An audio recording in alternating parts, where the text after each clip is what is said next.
see them, and then I will let you know afterwards. I think if I talk now, I get the call the second time. So no, I take this thing seriously, and I will have to tell them my opinion about it. Okay, well, we'll look forward to hearing the outcome of that. But can we give us a bit of background into it? Because I don't want to compromise your meeting with them, but let's just help our viewers understand. It's about the beginning of the race in Monaco at the start between Nico Hülkenberg? Yeah, Nico Hülkenberg, the penalty we got, I had an opinion on it, you know, and obviously I voiced it, and that what it must be about.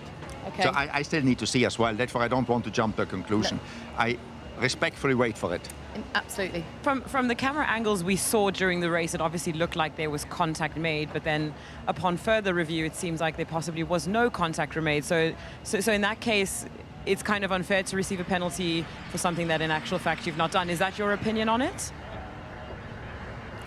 I've seen this a few times now. I bet you have. I bet you have. I think I'll let you make up your own opinion. No, that is fair enough. And yeah. actually, we do need to be fair to you and not compromise your meeting in any way. But you would never do that to me anyway. No, I know. I think you probably hold your own in these circumstances, don't you? Let's bring it forward to here and now. Mixed conditions, obviously a difficult session then. How much can be gained from going out on track in these conditions, particularly if it is going to be a bit wet later on?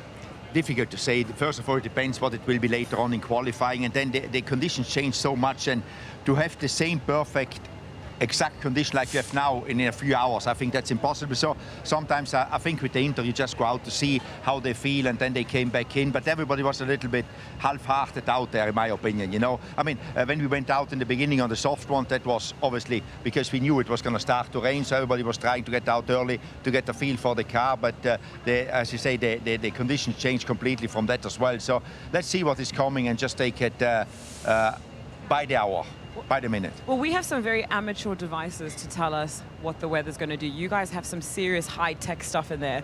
What is your high-tech stuff telling you right now about what the weather's going to do during qualifying? For now, anyway. For now, in the moment, it says it should go away. But then this weather also just came in out of nowhere. It was not supposed to come, you know. So your simplistic ways work as well. I think. Don't trust the weatherman. Exactly. Don't trust the weatherman, as we all say, you know. But no, it was not. It was not anticipated.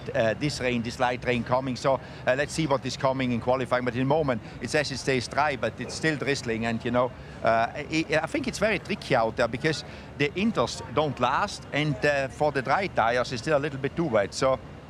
Well, I mean, could make it interesting. Could make it really interesting, and we saw it in Monaco. There were parts of the track that were wet and others dry.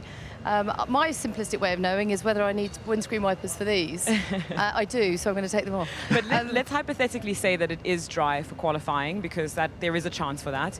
Yesterday looked pretty good for you guys in FP2, and you seem like a real threat today for Q3. It could be possible if we can get back to what we did yesterday.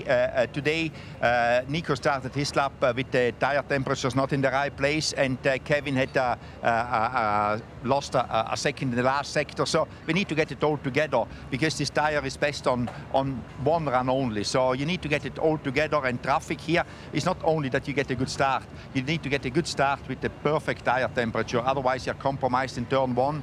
Turn one leads you in then to 2 and 3, where if you don't get turn 1 right, it's difficult to get 2 and 3 right. So that's what they tell me. I'm not a driver, I mean, you know. So. Well, Nico has said that he feels at one with this car, that he is getting a bit of rhythm with it. He's getting into a bit of a groove. That must be music to your ears, because it feels as if his season really needs to click and get going. You know he's got the pace, you know he's got the experience and the know-how. It just hasn't quite clicked yet for him. Could this be the weekend that turns around? Yes, you say I love to hear these comments, but then, you know, we need to put it into a result. So, and it's so tight here, you know. I mean, you saw yesterday in FP2 how close the field is together. It's one little mistake, 2 tenths, you drop 6, 7, 8 places with 2 tenths, you know. So it's just everything needs to click, and hopefully Nico, as you say, clicks today. And what's been their response to the removal of the chicane? Because it feels like all the drivers love it. Yeah, I mean, I had no negatives, which means positive, you know, because if you have no complaint, that normally is good. Yeah, I think I think we all like it more. Well, I think you actually make the point about you enjoying complaints if it means progress, because you said it in our behind-the-scenes coverage that we did with you in Miami. We're really excited about this. What was it like having the Sky crew embedded with you for the whole weekend? You know that I'm pretty used to it, and and they will tell you again. I behave like always. Well, we did notice the swear. Yeah, the editing was required. Yeah, and I hope you didn't listen to all the audio which I said, which you cannot bring onto the program. You know, we didn't talk about you, by the way. No worries. Phew. Yeah. Thank goodness. Maybe we need to go back exactly. and listen to it. I just have a question for Guenther, just quickly on, this is obviously a really important weekend for a lot of teams because there's many of you bringing upgrades here. This is a track where we can start to really finally understand what the pecking order is. Today's practice was obviously a little bit compromised, but we've got FP1 and FP2 behind us. What has been your learning from that in terms of exactly where you guys sit? Because you have some high moments this season and some low moments, so what does it look like? And it was again this weekend. I think FP1, FP2 were good, FP3 was not so good. I think I wait a little bit and also see the race.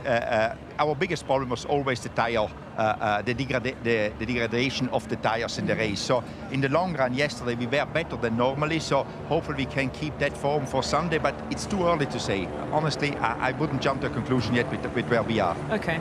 Well, we wish you well with the stewards, and we wish you well with the rest of the weekend. We'll be ready to hear their reaction and response. Look, give them a big smiley face. He's a good man. He's a good man. Thank you very much for your support. Now off to the principal's office. Yes, I know.